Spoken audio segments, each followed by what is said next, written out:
Shabbat Shalom, L'chaim L'chaim. This week's Torah portion is Metzorah. It's usually paired with last week's Torah portion, which was Tza'aras, and the reason is because they both speak about the same topic.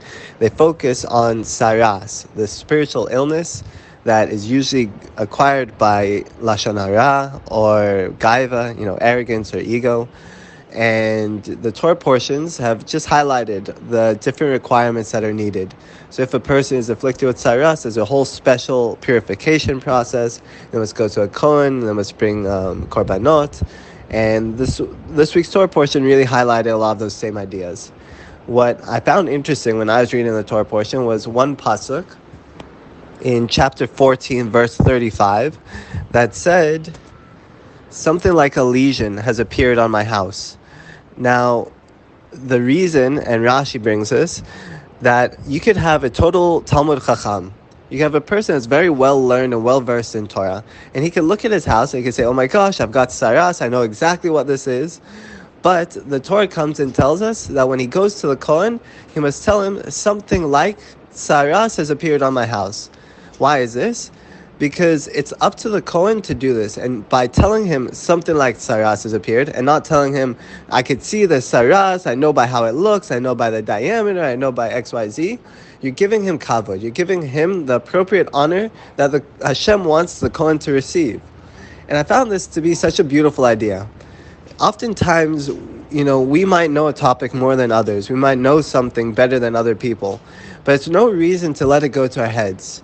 We must be very humble with the knowledge that we acquired, because it's only because of God that we have the capabilities to maintain such a knowledge and to acquire such a knowledge. And so the Torah is coming here saying, no matter how smart you are, I've told you to respect and honor the Kohen. And you can only go to him, and he must determine that it's Tza'aras. I don't care how much you know. It's what he says it is.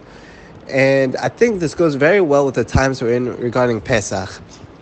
Because it says in the Talmud in Brachos on 17a, that it's only because of our gaiva, only because of our arrogance, that is coming between us and Hashem, that we go away from observing Hashem. And this, the sages tell us, is chametz. Chametz is the idea of being inflated, of your ego being inflated, being very arrogant. And that arrogance gets between us and Hashem, and gets between us and our fellow, us and our friends.